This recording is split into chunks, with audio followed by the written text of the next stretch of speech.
Let us pray. Our most merciful and gracious God, we praise you and we thank you for another opportunity to worship you, to listen to your voice, and to pray in your name. Lord, as we meditate on your word, we commit ourselves into your hands. Fill us with your Holy Spirit. Guide us aright, O Lord, so that we may understand the inner meaning of your word.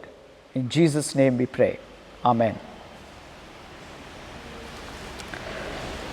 Dearly beloved in Christ, greetings in the most blessed name of our Lord and Savior Jesus Christ. I thank God for another opportunity to share the word of God with you. And I thank the presbyter in charge of this congregation, Reverend Joseph, for inviting me to bring the word of God on this Sunday. The theme assigned for our meditation today is Sacrament of Baptism. I'm sure all of us are aware that as a Protestant church, we observe two sacraments: the sacrament of baptism and the sacrament of Holy Eucharist. This Sunday, we meditate on the theme Sacrament of Baptism. And the following Sunday, we would dwell on the sacrament of the Holy Eucharist. Someone rightly said that baptism is to the Christian faith just as a wedding ring to the marriage. So with this, you must understand that just as we cannot solemnize a wedding without a ring, or in our Indian tradition without tali, a Christian cannot be called a Christian without baptism. So it is so integral for a Christian life and faith that it not only becomes a sign that reminds us of our allegiance to whom we belong, but also it reminds us of the sacramental efficacy in our life, the effect of this sacrament in our day-to-day life. Baptism is a sacrament because it is holy, because Jesus Christ had undergone this baptism in order to fulfill the scriptures. It is sacrament because we would be able to experience the grace of God through baptism and, of course, through the Lord's Supper as well. Martin Luther said, "Word and sacraments are the means of grace." Word and sacrament are the means of grace. That means wherever the word is proclaimed, wherever the sacraments are celebrated, that is the church. Sacraments are meant to appropriate the grace of God in our lives. Sacraments are meant to bring unity among the people of God. We read in the letter to Ephesians where Paul says, one faith, one Lord, one baptism. What does it mean? We all have one faith. We all have one Lord, Jesus Christ. And we are all baptized in the name of the triune God. And therefore, these three elements bring unity among the people of God. But sadly, because of our varied understandings of the sacraments, sometimes misunderstanding of the sacrament, there are divisions in the church. Church is divided. Church has become denominational based on the understanding of the sacraments primarily. In sacrament, we find both the divine act, divine intervention, and also on part of the human, there is a response. There is a divine act and human response. John Wesley was right when he said, "Grace is not conferred in spite of man, but only with his or her cooperation." So John Wesley believed that the grace of God cannot be experienced without the cooperation. That means the conscious effort of human being. Unless I want to receive and experience the grace of God, I cannot. So it is most important that just as God is ready to confer His grace, we must be ready to appropriate that grace in our life. And sacraments, both baptism and the Holy Eucharist, help us to experience the grace of God in our lives. In book of Acts chapter 2 verses 38 we read, "Repent and be baptized for the forgiveness of sins, and you will receive the gift of the Holy Spirit." So this verse reminds us that baptism is an act of obedience. So firstly, I would like to emphasize on baptism as an act of obedience. Dear beloved, faith calls for obedience.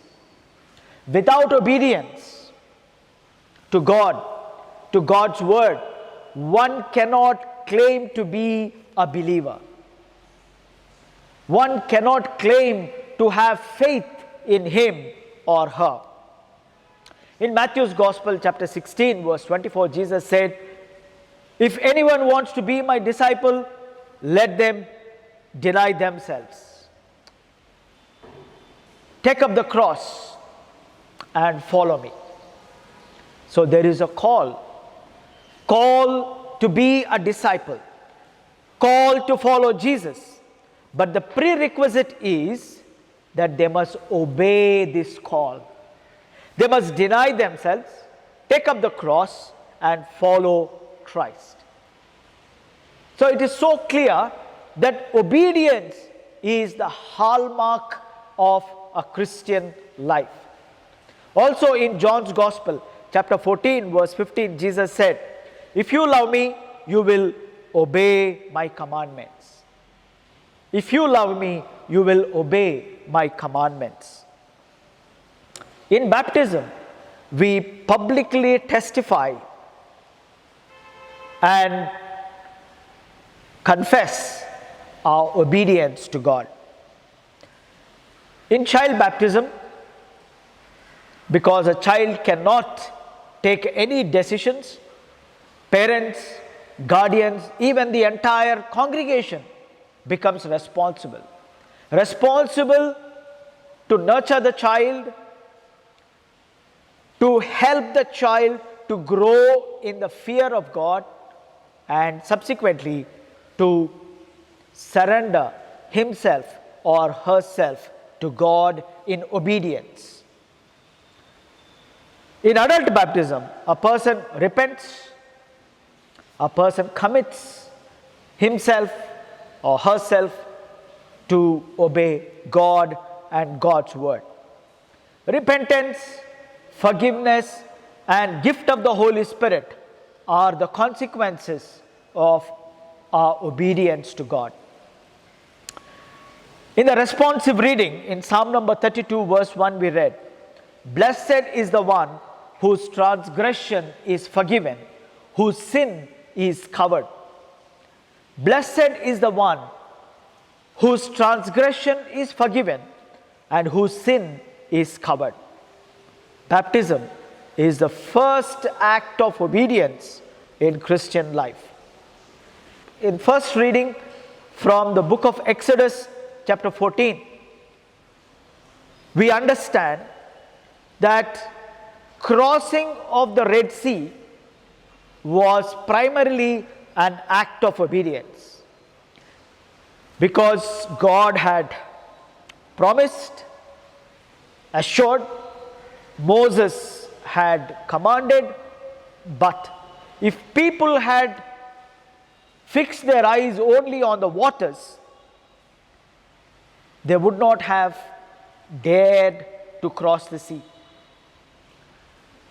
They obeyed to the voice of God, to the command of Moses, and therefore they have ventured to cross the Red Sea.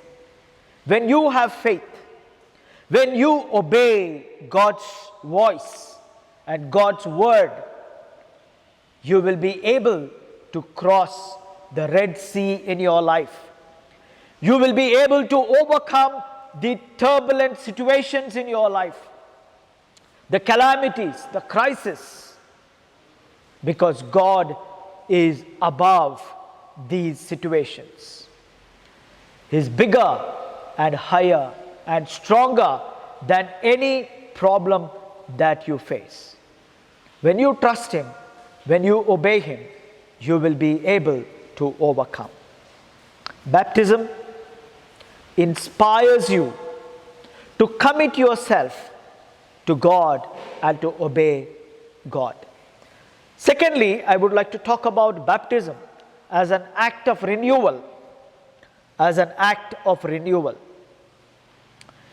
In St. Paul's letter to Titus, chapter 3, verses 3 to 8, we have read, "We were in foolishness, disobedient, led astray, slaves to various passions and pleasures, passing our day in malice and envy, hated others and hated by others. But when goodness and loving kindness of God appeared, He saved us, not because of our righteousness, but according to His own mercy, by the washing of regeneration and renewal of the Holy Spirit, whom He poured out on us richly, so that we might become heirs according to the hope of eternal life." Friends, the Word of God is so clear that before your baptism, before you took a vow to obey God, you were in foolishness. You were leading a wretched life. You were spending the day in envy, in jealousy, in hatred. And you were taking pleasure in the passions of this world. But now that you know you are a baptized Christian, now that you know that you are a child of God, you cease to take pleasure in the worldly things. You would fix your eyes on the things that are above. If you are what you were, the baptism has no meaning in your life. If you are what you were means you were in foolishness. If you continue in that foolishness, you were a stranger. But if you continue to be a stranger, not the child of God, if you continue to be at a distance from the presence of God, if you continue to be a disobedient person, baptism has no meaning. Once we were far off, but now we are brought home. Once we were nobody, but today we are the children of God and the heirs of God's kingdom. We were slaves to the passions and pleasures, but today we are freed and liberated. But today God has given you an opportunity to examine your own selves and see whether you are what you were or you are a renewed person. In John's Gospel, chapter 3, we read a beautiful conversation between Jesus and Nicodemus, the Pharisee. Jesus said to Nicodemus, unless one is born again, one is born from above, he cannot see the kingdom of God. Unless one is born of water and spirit, he or she cannot enter into the kingdom of God. So Jesus clearly referred to the baptism of water and baptism of the Spirit. That means unless we take the baptism of forgiveness and commit ourselves to be obedient, we cannot receive the gift of the Holy Spirit.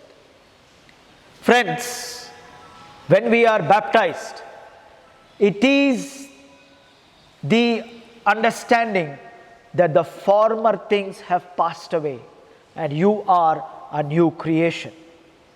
You are a new creation. You are expected to walk in newness of life. Dietrich Bonhoeffer, in his book, The Cost of Discipleship, uses a beautiful word. When he talks about baptism, he says, in baptism, there is a breach.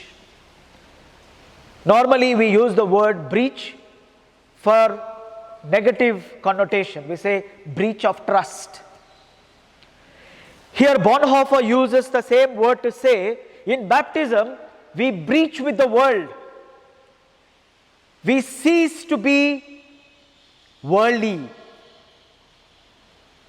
We take a U-turn and we turn toward God in order that we may experience the grace of God in our day-to-day life. Baptism demands both death and resurrection, because that is what it signifies. You are baptized into the death of Christ, and with Him you are resurrected into a new life. So baptism demands death of selfishness, death of hatred, death of envy, death of malice. And you are resurrected as a new born creation. You are resurrected as a newborn creature in Christ.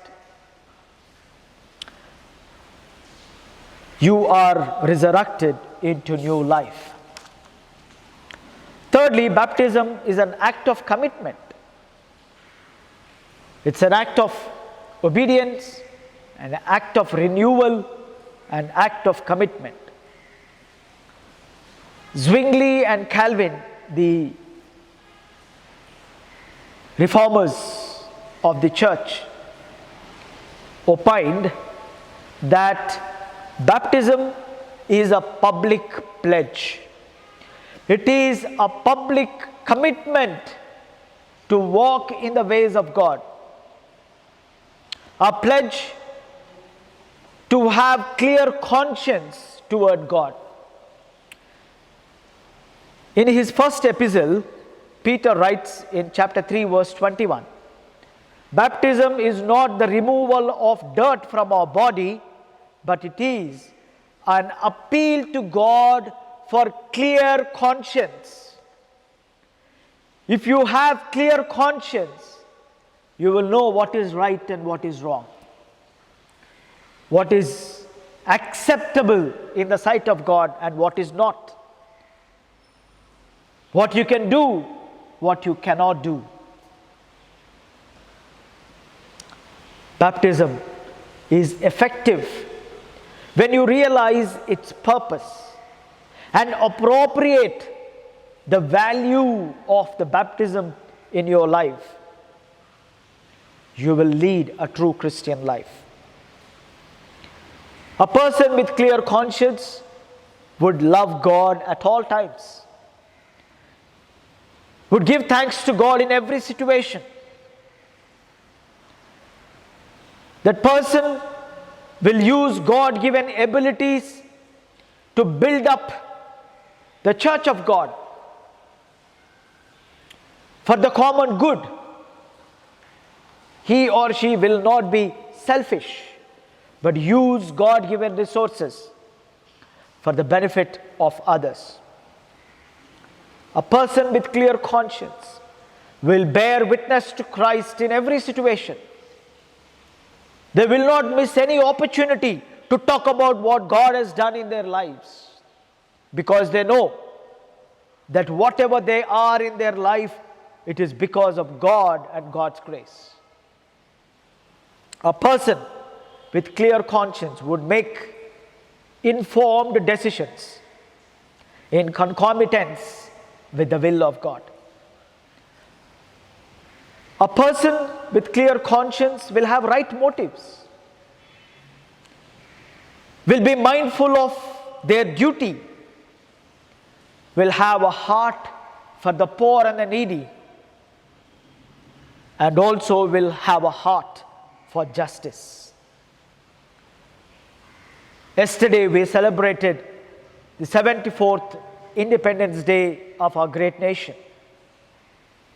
We have called to mind the sacrifices of our great leaders and even common people. And we prayed for the healing of our nation, for the wisdom to our rulers, and for peace and joy in our country.